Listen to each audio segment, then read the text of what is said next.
Alright, let's check our bit rates and make sure everything is going okay here. A little low here, but that's okay for now.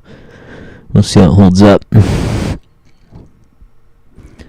Jesus, look at that shit. Alright.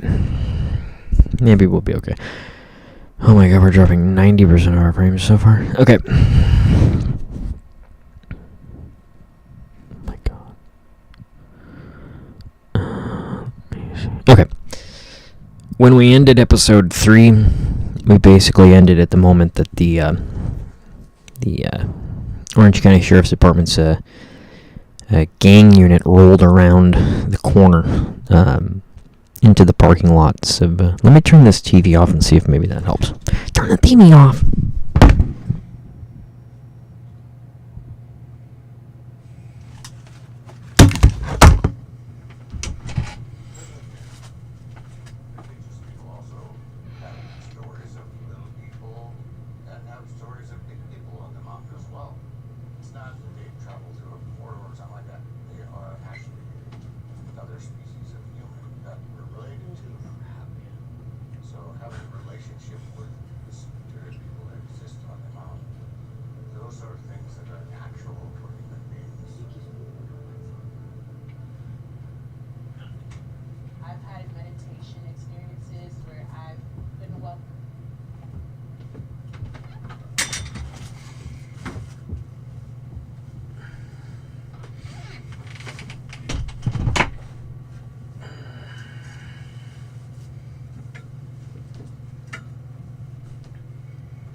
The gang unit rolled around this corner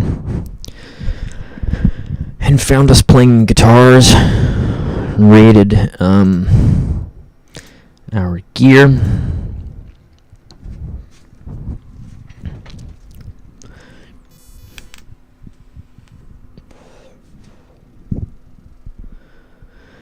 Now, to really get to the brass tacks of everything here, of course, by the time they'd searched my guitar case, this is doing really bad right now.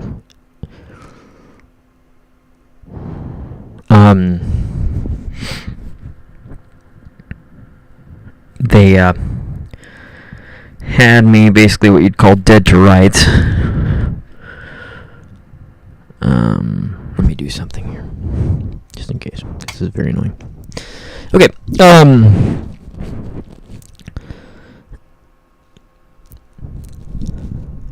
I've never seen so many police in my life, you know, never before, never since. But it was broken down to me like this by a narcotics division detective. I had two choices at this point.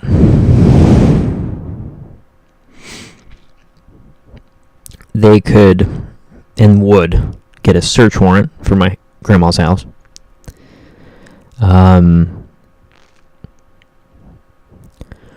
Or, and in which case they would come with a SWAT team, assault rifles, the whole 9 yards.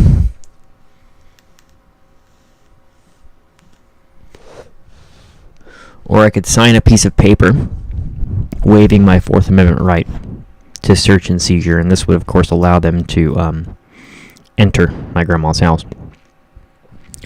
I negotiated a little bit with the narcotics division, but of course they had all the leverage, and they told me that they were open to the idea that if I signed that piece of paper, then I could go there with them, and we would calmly walk from room to room of the house so that they could make sure there wasn't an active clandestine laboratory, and so that they could make sure that there was nothing particularly destructive or dangerous in that home.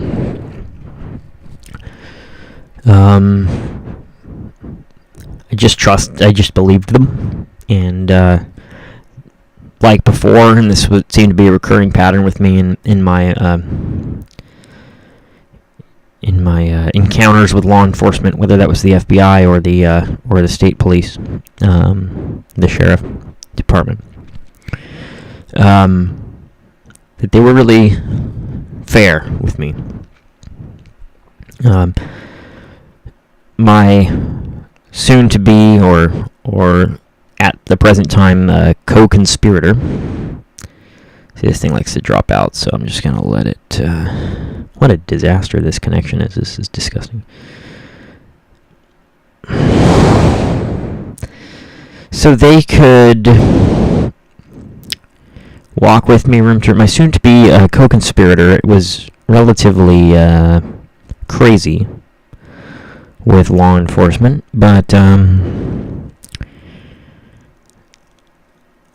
I was very calm and very relaxed with them. And I think that this served me greatly. I rode from the Costume Castle Guitar Center parking lot at Lake Forest and Rockfield with a Narcotics Division detective. I believe we were in a Honda Odyssey. It was maybe a maroon-colored or silver-colored soccer mom van, essentially. I was in the passenger seat, and the detective was in the driver's seat. On the way to the house, we talked very little, but we did talk a little bit, and he asked me, or I guess I asked him, hey, I noticed that you guys said you found this particular quantity of methamphetamine on us. And but I also noticed that you weighed the container, the bag that the... Now, when we were raided there at the Costume Castle, there was actually like numerous bags and containers of drugs, chemicals, and equipment. Let me set this to lunch. Hopefully we can maybe experience some buffering. Okay, that's fine. I'm going to re-upload this if you guys have any, because I've actually started the recording, so...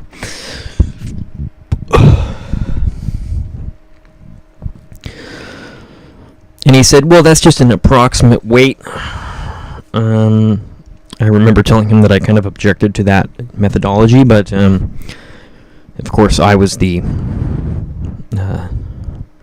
degenerate offender with very little room to negotiate.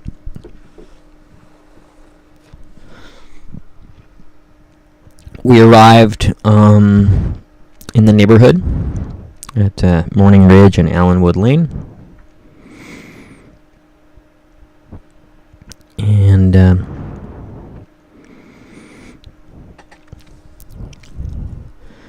we waited until everybody else got there. There were other detectives, other units that were responding to this particular event.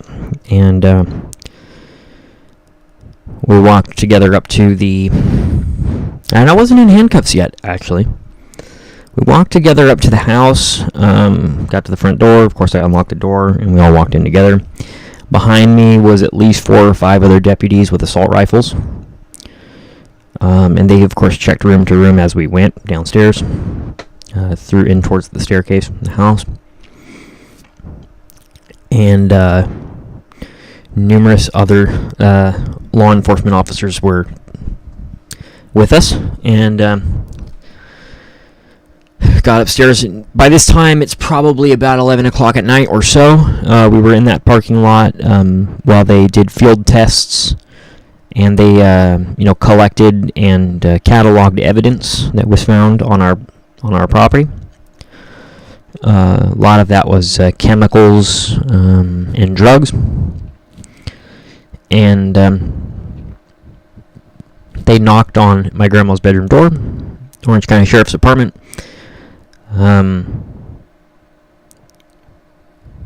We're here looking for a meth lab.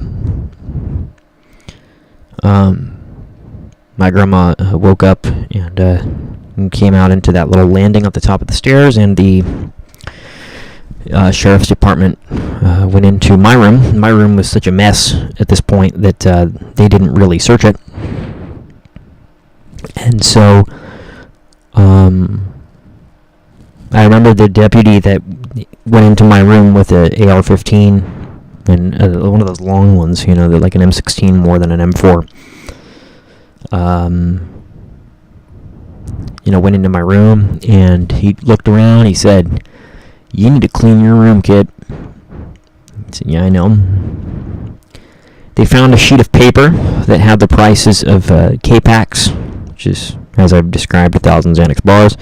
They were under the impression that this meant a pound of meth, but the investigative reasoning behind that was that they compared the prices of those K-Packs with the approximate prices of pounds of meth at the time on the street.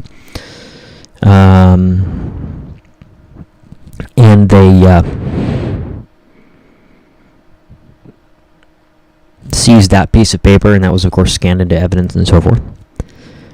After this, we departed the house, and I had a pack of Marlboro Reds on me. He put it on the window, the dining room window on the outside of the house, and I said, "Can I have one of those cigarettes before we go?" They said, "No, but if you get to come home tonight, then you can do that." Throughout this period of time, that the police were telling me that there was a possibility that I'd come home that night, and so I kind of clung to this hope that somehow I would be allowed to,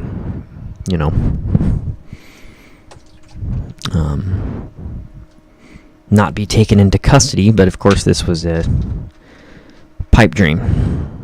So we got to the rendezvous point that was scheduled. Kind of a staging area. Law enforcement officers were gathered in the parking lot at Stater Brothers, which is right at the corner of La Paz and Pacific Park Drive, basically. And my co-conspirator, my co-defendant, my soon-to-be co-defendant, Jahmalik, was in a separate vehicle. We were all in separate vehicles. All the different officers and people, and my co-defendant's in another vehicle. And they do this because they separate you so that you can't communicate and you can't coordinate your own counter response of some kind. So at this point, I didn't know quite yet that Drama was telling them everything. But I had told him previously, in fact, probably within days before this, that if we were ever caught, that this was my operation and that I would take the fall for everything. And so I had to stand by that claim. And he took them up on the hillside. That the corner of La Paz and Pacific Park was a hillside with a gutter in it. And you could overlook Stater Brothers and Target and look down onto the parking lot. He took them up there. We had done a recrystallization on that hillside earlier that same day. Unbeknownst to me, he told them that he put a 50 caliber sniper rifle and an AR-15 in the gutter in the leaves just to mess with them. So he had the police, searching through the leaves and everything, knowing, of course, that no such thing was there, but just trying to troll them. That's the kind of guy he was. Kind of funny, but not really the right place and time for that. He didn't care. Police searched that gutter, found basically nothing, as far as I remember. But we got back down to the bottom of the hillside there, and at one point, they had me step out of the vehicle that I was waiting in. At this point, I think I had been transferred from a civilian vehicle to a civilian-type vehicle to an actual marked police cruiser. I was then taken out of that vehicle, and one particular officer or deputy said to me, "Okay, go ahead, put your hands behind your back, blah, blah, blah." Began putting handcuffs on, and he told me, "You're under arrest." And I said, "What for?" He said, "For the manufacture of methamphetamine." And at that time, when that happened, that was pretty much a wrap. And I actually skipped over something, but it's okay, we can go into it. There were two times in my life, really, that I felt what I'll describe as an apathetic blank, I guess. The first time was when Jama had taken me to a place called Arvin, and on the ride there convinced me that I was going to be killed and buried in the desert. I very much believed him, and I knew that I could not do anything about that at that time. I was basically his captive. And in that moment, I felt nothing at all. No fear, nothing. It just was what it was, just blank. And this was because I was certain I was going to die. That was the one time, and the other time that I really felt that was the moment that they took me into custody. Stream bitrate. Jesus. Okay, so I'm just going to re-upload this. This looks like trash. Sorry.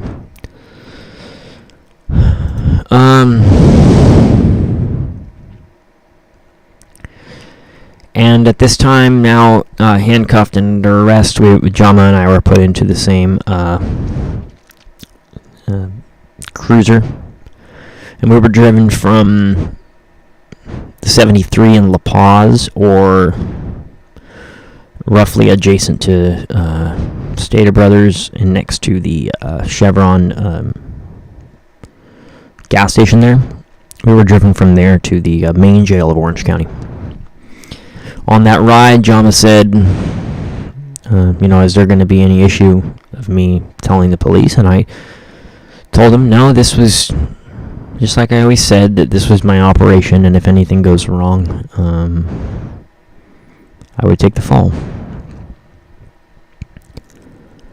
We got to the main jail there, and the charges were read off to me in the loop. The charges were as follows: manufacture of methamphetamine, conspiracy to manufacture methamphetamine, possession of methamphetamine with the intent to sell, possession of methamphetamine, and possession of Xanax. So there were 3 felonies and 2 misdemeanors.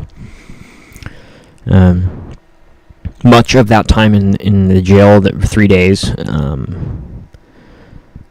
I was tired and mostly asleep, but I was taken on, I think, day 2 or 3, probably day 3. I was taken to arraignment at the CJX, the video court, and housed in a cell with, 20, 30 other people. And one by one, we were called into our arraignment, brought into the courtroom in a cage, appearing in custody for arraignment. And the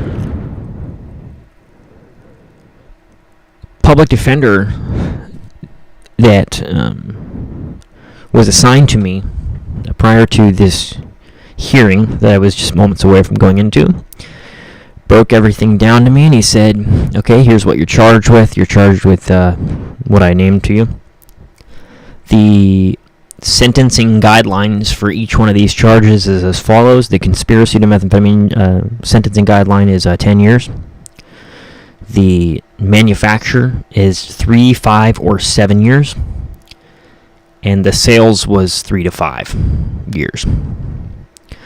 He said altogether the maximum time that you're facing is 22 years. I'm going to advise you to plead not guilty to these charges at arraignment. And he said, this is your first arrest? And I said, yes. He said, well, you certainly started out at the top. And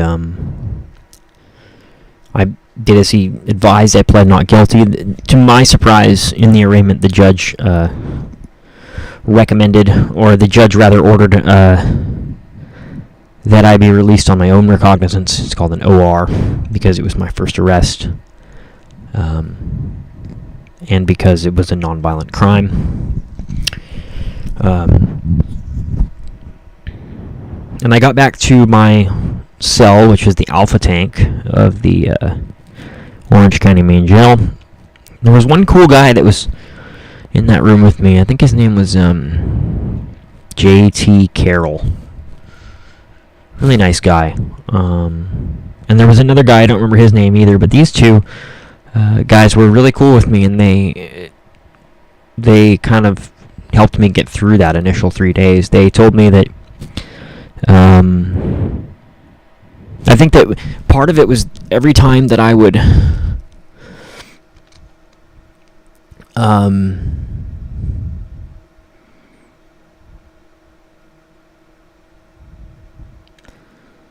time that someone would ask me what I was there for, and I told them I was in there, charged with manufacturing meth, I was very paranoid. I didn't want to tell anyone I was here for manufacturing meth because I was worried that would get used against me. I'm not sure if that's how that works, but at the time, that's how I was worried about. But every time I told someone what I was there for, they instantly would lighten up and become my best friend. And there was one guy who kept trying to buy my Serax, which is a little red pill they give you when you get to jail to put you to sleep. It's used for people who are in a benzo withdrawal, and there's one guy who kept trying to buy my Serax, and I was telling him, well, I'm here for selling drugs, allegedly, and I don't want to sell drugs in the jail and then get myself in more trouble. I don't know how any of this works, and I was nervous, and JT and another guy told me, oh, that guy's smoked out of the game, don't listen to him, blah, blah, blah. But everybody was really cool with me. I had absolutely no problems with any other individuals in that place. I think because of my charges, they were just really intrigued by me, and they helped me get through that. And I went to the guy, not JT, but the other guy. I went to him, and I can't remember his name. And I said, hey, I just got back from arraignment, and they told me I'm getting OR'd. What does that mean? And he's like, that means you're getting out. And I didn't really believe him, because I had been calling my family, I had been calling everybody, and pretty much the only advice they gave for me was, you better start studying the law, because you're going to have to fight a serious case. And I was just so overwhelmingly scared of that concept that I was trapped there for a long time, it seemed, or I was going to be. And I couldn't believe that they were going to release me on day 3. So he said, yeah, man, probably tomorrow or whatever in the morning, they're going to tell you to roll up, and that means get all your things, and they're going to release you. You're going to go down to receiving a discharge, or whatever it's called, and you're going to get let out. Now, you're still fighting the case, but Jama had bailed out the day before. I remember feeling some envy of that. I was like, this son of a bitch. But he was like a brother in arms to me, regardless of what happened, and I understood why he was scared and why he tried to shift. He had tried to put everything off on me and say that I was like pressuring and scaring him into compliance with my operation, and but I understood that because we were facing 22 years in prison, and who wouldn't, basically. So, I'm not working with John Gotti here, so.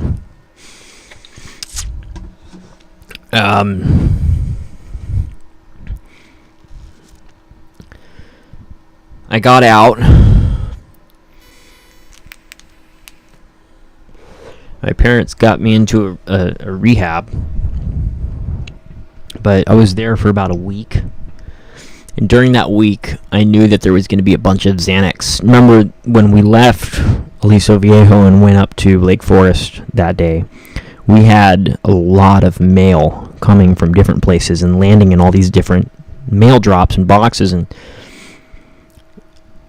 I felt like that was all going to get intercepted because now I was under the heavy watch of law enforcement from being arrested. When you get caught, they watch the hell out of you, especially your OR, and then they follow you around. I was stopped multiple times per day at this point. Just basically homeless, but not sleeping. I was on meth still. I met with Chevrolet. I had some money that was returned to me when I was released. That had been on my person when we were caught. And I spent some of this money on meth and basically stayed awake for about 3 weeks. Out on the street. And, first, they got me in this rehab, and I was really, I felt like I was in the wrong place. Like, I wasn't supposed to be in there because I still had so many things to deal with when I on the outside world. I had mail coming here, there, different places. And my fear was that that stuff was all going to get intercepted and they were going to charge me with federal crimes too. So I left what's called AMA, against medical advice, from that rehab facility, and I was in Hemet, California, which is a total shithole, by the way. I booked a motel room in Hemet, and the motel was so cheap that it didn't have an internet connection, so I was walking from the motel to the Starbucks down the street, and I was utilizing that Starbucks' Wi-Fi connection to try to cancel orders that were coming to different places and to try to get my money returned to me. I also had some money in the escrow on the market, and I also had a vendor account on Alphabay for shipping meth. And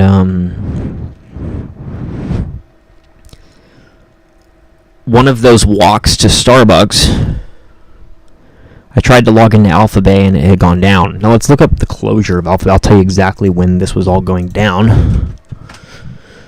Alphabay. When did Alphabay close?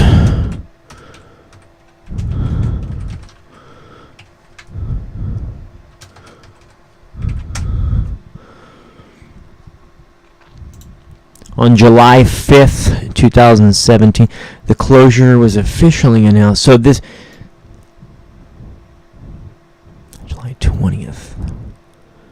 On July 5th, 2017, Thai authorities, with help from the FBI, arrested the site's Canadian creator, Alexandre Kazis, in Bangkok, Thailand.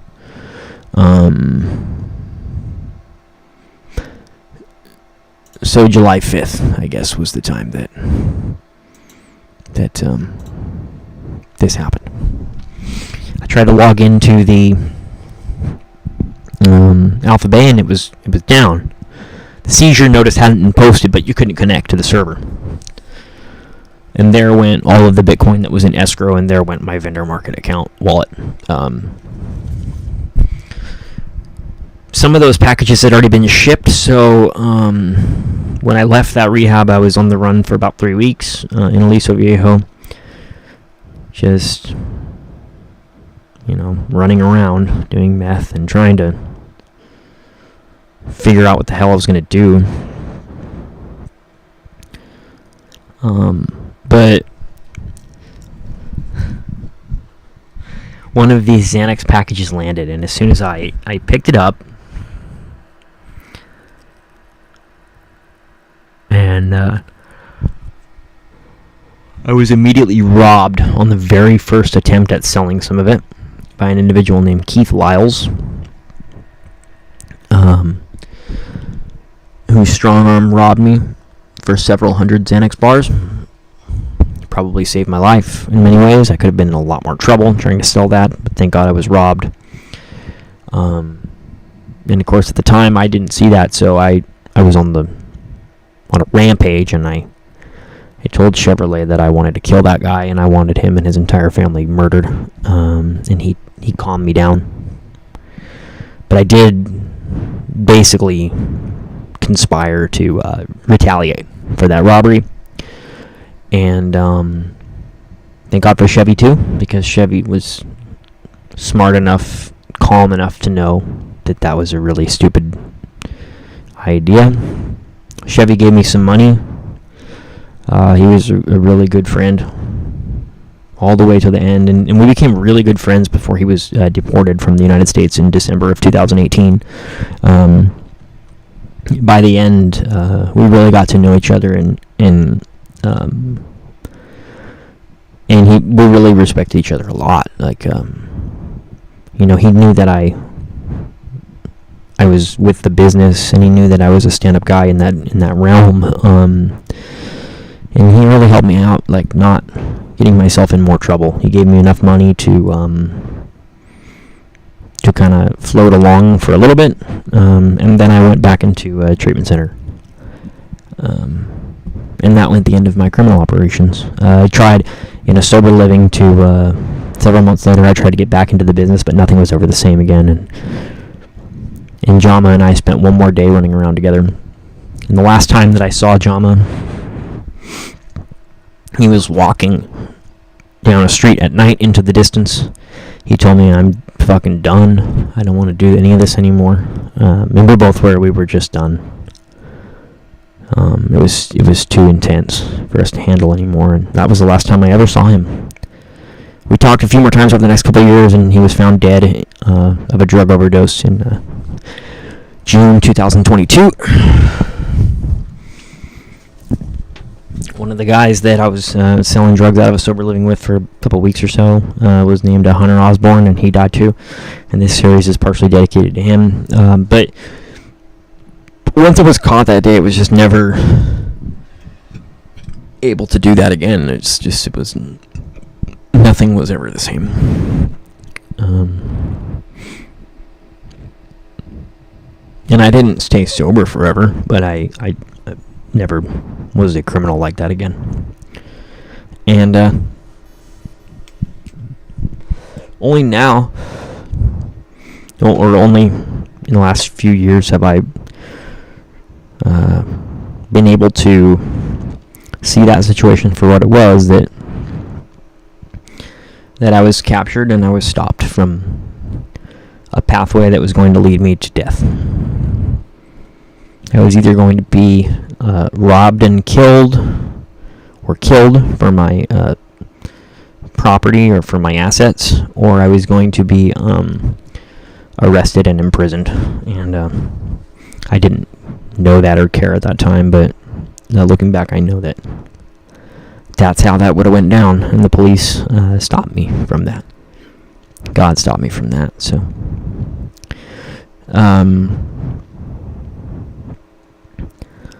I was going to do this as a separate episode, but it was easier to tell the arrest story than I thought it might be, and I'm sure I'm missing some things throughout this series, but it's okay. The purpose of this hasn't been to tell you war stories.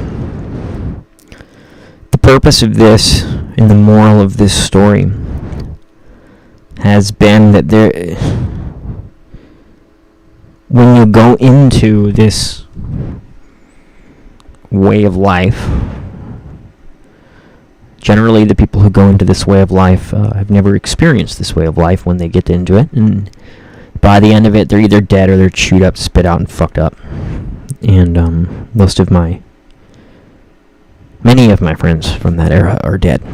Not all of them, or not most of them, but a lot of them, And that happened because of that lifestyle and those choices. Jacob McKelvie, Doobie Snacks, was killed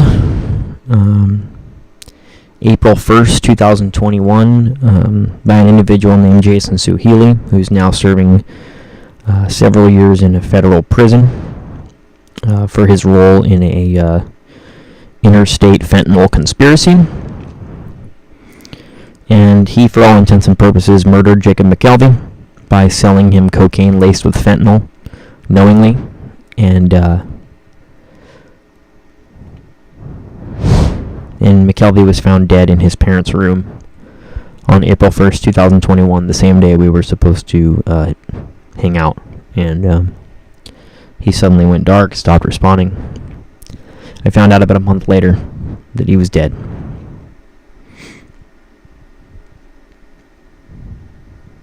And then a year after that, Drama was found dead too. And there are very few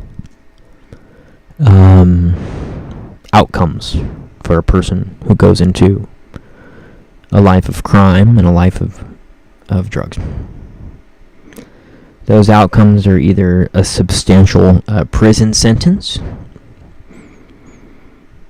a lonely death in an isolated location with no one to, or a recovery from that way of life, and those are the only outcomes that you can have. You do not get to sustain that lifestyle and have a happy ending. There is only the cessation of that lifestyle or its destruction of one. So in closing, in conclusion, it could have been that it could have gone that way. But it isn't that way today.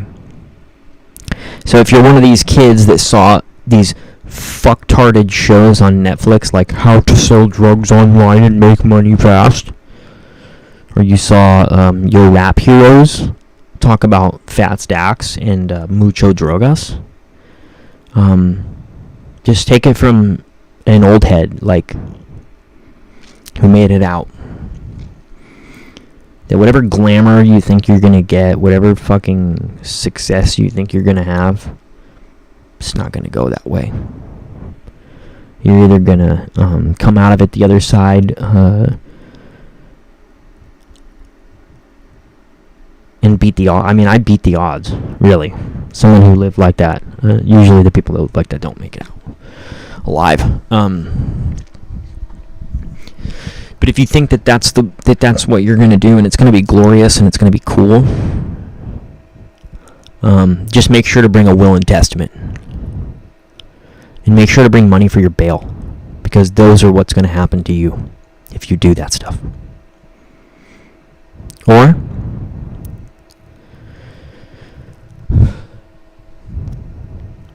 just turn away now before you do. Because like I said, bring a will and testament or bring money for your bail. And that's in a lawyer. But that's what's going to happen if you watch on Netflix how to sell drugs online and make money fast. Dumbest fucking bullshit I've ever seen in my life. That the creators of that show should be ashamed of themselves. I hope they are. Because what they're pushing on the society and what they're glorifying and what they're acting like is cool isn't fucking cool at all. At all. Because when I was in the Alpha tank of the Orange County Main Jail, I didn't have anything anymore. I didn't have an operation anymore. I had no money, no glory, no fame, no excitement. I was fucking scared. And nobody wanted anything to do with me because they would either get in trouble from being around me or they would get their life run over by a steamroller for being around me. And so if you think, I want to sell drugs online and make money fast like Netflix fucking told you, just don't listen to them, because you're going to be in a jail cell or in a coffin. I guarantee you that that's what will happen from that way of life. And you won't make money fast. Your money will cost you some really powerfully delivered life lessons, and if you're not really fucking strong, you'll be lucky if you come out of that unscathed or anything. So, fuck you, creators of that movie. But what you're teaching these kids is terrible, and same with the rap artists. And unfortunately, I think we're seeing a lot of that start to fizzle out. I always knew, because what happens is the people that think that shit's cool or die or go to jail, and then no one cares what they think anymore, and so eventually there's a natural selection process that happens, and no one's listening to that shit anymore.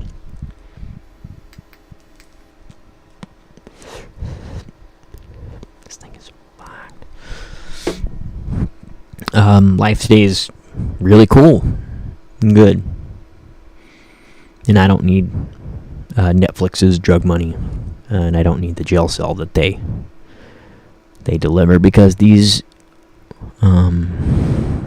posers, really, 98% of your rap artist heroes and your Scarface, Tony Montana fucking heroes, whatever, are a bunch of fucking posers who have never seen any of that shit in real life. They're fucking losers. And they pretend that they've seen those things so that they can trick you into destroying yourself. That's their goal. And that's the moral of the story.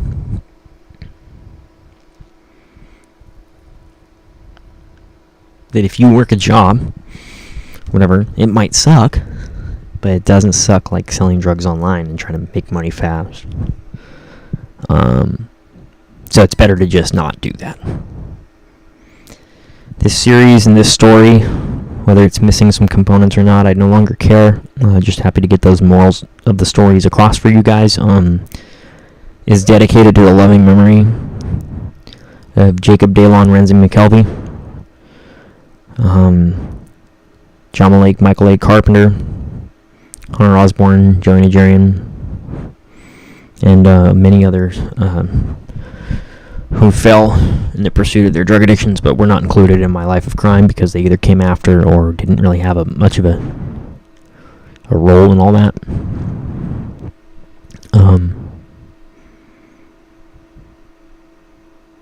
And yeah.